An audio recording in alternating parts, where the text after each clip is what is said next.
আসসালামু আলাইকুম রহমতুল্লাহি অবরকাতুহু। সম্মানিত দর্শক, বাংলাদেশের আকাশে কয়েকদিন আগে অদ্ভুত এক আলোর ঝলকানি দেখা গিয়েছিল। এমন আলো আমরা আসলে কখনো দেখিনি আমাদের এই বাংলার আকাশে। আলো দেখা গিয়েছে কক্সবাজার সমুদ্র সৈকত থেকে, আলো দেখা গিয়েছে খুলনা থেকে, বরিশাল থেকে এবং দেশের দক্ষিণাঞ্চল বিশেষ করে গোপালগঞ্জ থেকে। এই আলো কোত্থেকে এলো? বর্ণালী পুরো আকাশ জুড়ে। যদি আপনার কোনো অভিজ্ঞতা না থাকে, এই আলো আপনার কাছে মনে হবে জিব্রাইলের ডানা। এই আলো দেখে মনে হবে আকাশ থেকে কিছু একটা পাঠানো হয়েছে আপনার জন্য। আপনার যদি অভিজ্ঞতা না থাকে, আপনার কাছে মনে হবে যে বাংলাদেশের কোনো অশনি সংকেত হয়তো অপেক্ষা করছে। আকাশ থেকে গজব নাজিল হচ্ছে। আবার আপনি মনে করতে পারেন যে আকাশ থেকে কোনো তারবার্তা আসছে, সুসংবাদ আসছে। এবং যেহেতু আমাদের প্রযুক্তিগত জ্ঞান অল্প, আমরা এত কিছু চিন্তা ভাবনা করি না। আমরা নানা রকম সেই পুরো জাতি প্রায় ৪৮ ঘন্টা যাবৎ দেশের পত্র-পত্রিকা সবকিছু আমরা এই আলোকে কেন্দ্র করে নানা রকম প্রেডিকশন করা শুরু করলাম। কোত্থেকে আলো? বিভিন্ন পত্রিকা বলছে যে গোপালগঞ্জের আকাশে দেখা যাচ্ছে। হোয়াট ডাজ ইট মিন? যে শেখ হাসিনার জন্য কি এরকম আলো এসেছে আকাশ থেকে, নাকি শেখ হাসিনা এই আলো গোপালগঞ্জে পাঠিয়ে দিয়েছেন? দেশের বড় বড় পত্রিকা এই ধরনের নিউজ করেছে। আবার যারা কক্সবাজারকে হাইলাইট করার চেষ্টা করেছেন, তারাও ঠিক ওইভাবে নিউজ করেছে। পরবর্তীতে দেখা গেল যে মূলত ভারত তাদের যে ক্ষেপণাস্ত্র, নতুন একটা ক্ষেপণাস্ত্র তারা আবিষ্কার করেছে, যেটিকে বলা হয় আন্তঃমহাদেশীয় ব্যালিস্টিক মিসাইল। অর্থাৎ এশিয়া মহাদেশের এক প্রান্ত থেকে অপর প্রান্ত পর্যন্ত আঘাত হানার মতো দূরপাল্লার ক্ষেপণাস্ত্র তারা আবিষ্কার করেছে এবং এই আবিষ্কারটি তারা পরীক্ষা করেছে মহাকাশে। এবং এটা পরীক্ষা করতে গিয়ে তারা বঙ্গোপসাগরের যে উপকূল, সেই উপকূলকে তারা ব্যবহার করেছে এবং বিশেষত ওটার যে আলোক বিস্ফোরণ, ওটা বাংলাদেশের আকাশে ছড়িয়ে পড়েছে। এখন এই সময়টিতে যে এই ক্ষেপণাস্ত্রের তাদের যে বিস্ফোরণ বা ক্ষেপণাস্ত্রের যে পরীক্ষা, এটার হেতু কী এবং এটা কেন এই বাংলাদেশ মানে সীমান্তে এটা দেখা গেল? এই পরীক্ষাটা তারা ভারত মহাসাগরের অপর প্রান্তে তারা দেখাতে পারত, যাতে করে চীন মানে আলোক যে রশ্মি, এটা চীনের আকাশকে তা প্রকম্পিত করত। অথবা তারা এমনভাবে করতে পারত যেটির আলোক রশ্মি এটা দেখা যেত পাকিস্তানে, দেখা যেত ধরুন ইন্দোনেশিয়াতে, মালাক্কা, অর্থাৎ তারা যদি সমুদ্রে করত, তাহলে ভারত মহাসাগরের এমন জায়গাতে করতো যেটা পুরো মালাক্কা প্রণালী, অর্থাৎ ইন্দোনেশিয়া, মালয়েশিয়া, সিঙ্গাপুর, এই এলাকাতে একটা ভীতি ছড়িয়ে পড়তো বাংলাদেশের মতো করে। চীন সাগরের যেটা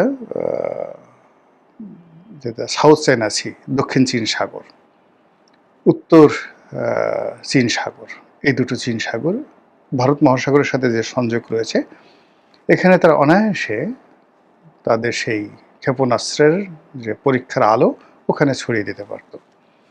তো তারা সিঙ্গাপুর, মালয়েশিয়া, ইন্দোনেশিয়া এই অঞ্চলকে টার্গেট করেনি। আফগানিস্তান, পাকিস্তান, বেলুচিস্তান, কাজাকিস্তান, উজবেকিস্তান এই অঞ্চলকে টার্গেট করেনি। তারা চীন, হংকং এই অঞ্চলকে টার্গেট করেনি, তাইওয়ানকে টার্গেট করেনি। তারা কেন বাংলাদেশের মতো একটা ক্ষুদ্র রাষ্ট্র, এই রাষ্ট্রের উপকূলে এরকম একটা বিস্ফোরণ ঘটালো? এটা কি আমাদেরকে কোনো মেসেজ দেওয়ার জন্য? আমাদেরকে ভয় দেখানোর জন্য? আমাদের সঙ্গে শক্তিমত্তা প্রদর্শন করার জন্য? অথবা আগামীতে আমাদের সঙ্গে তাদের কেমন সম্পর্ক হবে সেই বিষয়গুলো জানান দেওয়ার জন্য? কিন্তু ঘটনা যাই হোক না কেন, আমরা ৪৮ ঘন্টা পর আমাদের পত্রপত্রিকায় এই খবর প্রকাশ করলো যে ভারত তাদের যে ব্যালিস্টিক মিসাইল, আন্তঃমহাদেশীয় ব্যালিস্টিক মিসাইল, এটা তারা পরীক্ষা চালিয়েছে। ভালো কথা। এর আগে, অর্থাৎ এই যে ব্যালিস্টিক মিসাইল তারা ছুড়ল, তার আগে আরেকটি ঘটনা ঘটেছে। তারা দক্ষিণ পূর্ব এশিয়ার বা এশিয়ার 11টি রাষ্ট্রের সঙ্গে যৌথভাবে নৌ মহড়া চালিয়েছে সাগরে, কিন্তু বাংলাদেশকে এর মধ্যে ডাকেনি। এই মহড়ায় বাংলাদেশকে অংশগ্রহণ করেনি। অর্থাৎ দক্ষিণ পূর্ব এশিয়া সহ অন্যান্য যে দেশগুলো রয়েছে সেখানকার 11টি দেশকে তারা নিজেদের কৌশলগত মিত্র, সঙ্গী বা মহড়ার সঙ্গী হিসেবে তারা সিলেক্ট করেছে, কিন্তু বাংলাদেশকে সেই গ্রুপে তারা নেয়নি। এই গেল মেসেজ, একদিকের মেসেজ। অন্যদিকে যেটা হলো, আমাদের চট্টগ্রাম বন্দরে তারা একটি যে যুদ্ধ জাহাজ পাঠিয়েছে। কেন পাঠিয়েছে, কি পাঠিয়েছে আমরা জানি না। এটা কি বন্ধুত্বের নিদর্শন, নাকি এটা কোনো জিওলজিক্যাল সার্ভে, নাকি এটি কোনো থ্রেট, নাকি বাংলাদেশ নৌবাহিনীর সঙ্গে আলাদা করে ভারতীয় নৌবাহিনী কোনো মহড়া দেবে, আমরা কিচ্ছু জানিনি। তো আগে যদি আপনি চিন্তা করেন যে তারা যে যৌথ মহড়া করলো, সেখানে আমাদেরকে দাওয়াত করলো না, এরপরে আবার আমাদের দেশে একটা নৌবাহিনীর জাহাজ তারা পাঠিয়ে দিল, এবং তাও চট্টগ্রাম বন্দরে।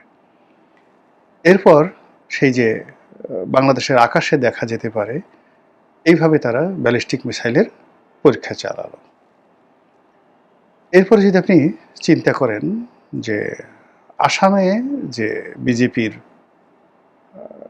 যিনি মুখ্যমন্ত্রী, তার বক্তব্য, আর পশ্চিমবঙ্গে শুভেন্দু যিনি মমতাকে হটিয়ে নতুন ক্ষমতায় এলেন, তাদের কথাবার্তা, সেই কথাবার্তার যে ধরন এবং প্রকৃতি, তাতে মনে হচ্ছে যে আমাদের সাথে ভারতের যে বিশাল সীমান্ত রয়েছে, হাজার হাজার কিলোমিটারের যে সীমান্ত রয়েছে, এই সীমান্তে অশান্তি কিলবিল কিলবিল করছে।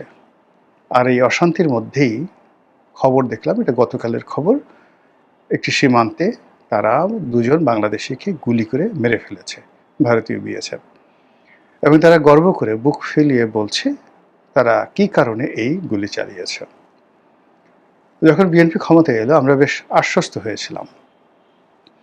এর কারণ হলো, বাংলাদেশে যিনি রাষ্ট্রদূত ছিলেন প্রণয় ভার্মা, ইউনূস জামানাতে তার সে কি দাপট, কাউকে পাত্তা দিতেন না, করতেন না, পায়ের পর পা তুলে বসতেন। তারপরে তার আগে আওয়ামী লীগ জমানাতে তো যিনি বাংলাদেশের রাষ্ট্রদূত ছিলেন, বলতে গেলে মনে হতো তিনি দেশটি চালাচ্ছেন, তিনি সেই ভারত সরকারের ভাইসর, এরকম একটা ভাবসাব ছিল। তো যখন নতুন সরকার ক্ষমতায় এলো, তখন প্রণয় ভার্মা যিনি রয়েছেন, তিনি বিভিন্ন মন্ত্রীদের সঙ্গে দেখা করলেন, পররাষ্ট্রমন্ত্রীর সঙ্গে দেখা করলেন, তারপর স্বরাষ্ট্রমন্ত্রীর সঙ্গে দেখা করলেন, এবং স্বরাষ্ট্রমন্ত্রীর সঙ্গে সালাউদ্দিন সাহেবের সঙ্গে যখন দেখা করলেন, তিনি বেশ কাছুমাছু হয়ে বসেছিলেন। আর পত্রিকায় যেটা হেডলাইন এলো যে স্বরাষ্ট্রমন্ত্রী বলেছেন যে সীমান্তে যেন অতীতের মতো কোনো ঘটনা না ঘটে। আমরা তো গর্বে একেবারে অস্থির যে এইরকম বীর, এরকম সাহসী, এরকম যাকে বলা হয়